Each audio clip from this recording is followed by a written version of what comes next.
केलेल्या 17 मागण्याच्या आंदोलनाकरता आणि ते आंदोलन आज संपवण्याकरता मी माननीय बच्चूभाऊ कडू यांना विनंती करण्याकरता आलो आहे।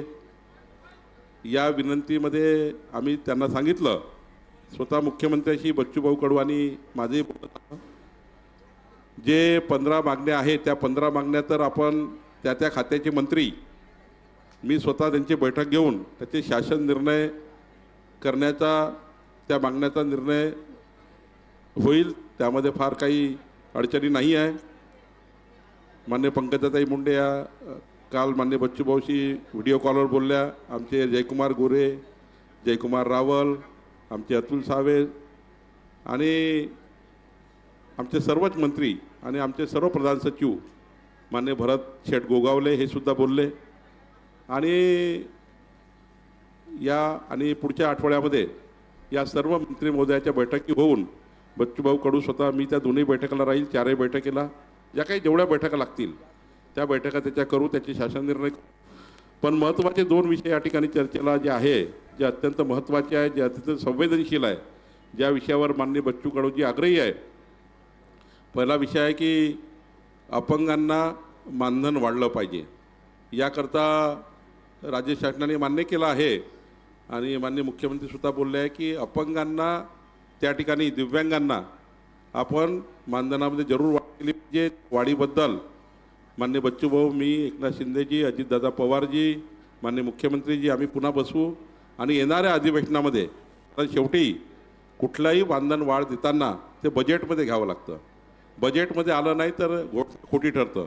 त्यामुळं येणाऱ्या 30 जूनच्या बजेटमध्ये पुरवणी मागण्यामध्ये हे त्या ठिकाणी निधी वाढवण्याचा निर्णय होईल, त्याबद्दल माननीय मुख्यमंत्री आणि सरकार पॉझिटिव्ह आहे। दुसरा महत्त्वाचा मुद्दा कर्जमाफीचा आहे। कर्जमाफी करता माननीय मुख्यमंत्री आणि मी आता या ठिकाणी मान्य केलं आहे की एक समिती, जी समिती उच्चस्तरीय समिती, ज्या उच्चस्तरीय समितीने अभ्यास करायचा आहे की कर्जमाफी करताना जो 5 एकरचा शेतकरी आहे, 10 एकरचा शेतकरी आहे, 15 एकरचा शेतकरी आहे, अल्पभूधारक आहे, अत्यल्प भूधारक आहे, बागायतदार आहे, बिनबागायतदार आहे, जिरायतदार आहे, याकरता काय काय पॅरामीटर असले पाहिजे। कधीकधी आपण कर्जमाफी करतो पण त्या कर्जमाफीचा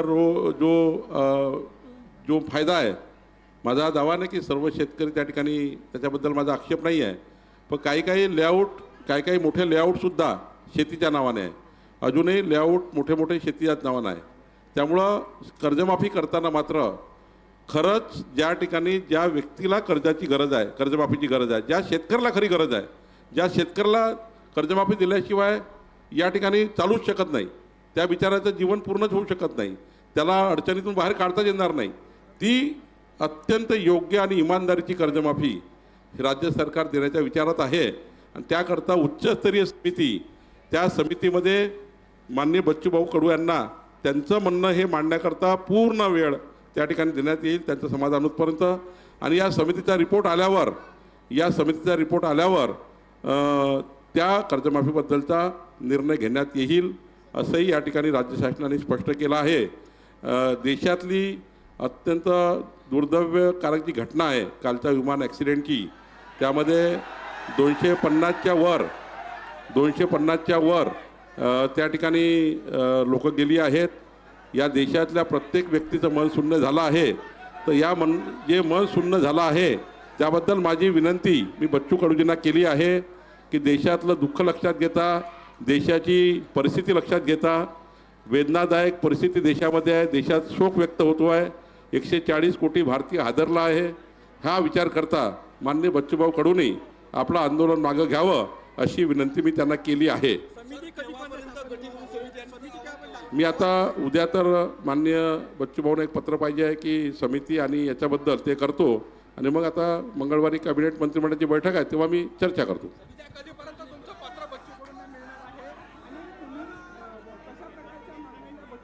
मी आत्ताच सांगितलं तुम्हाला, दोन्ही मागण्याबद्दल आता मी चर्चा केली आहे, त्याच्याबद्दल आम्ही त्यांना कळवतो।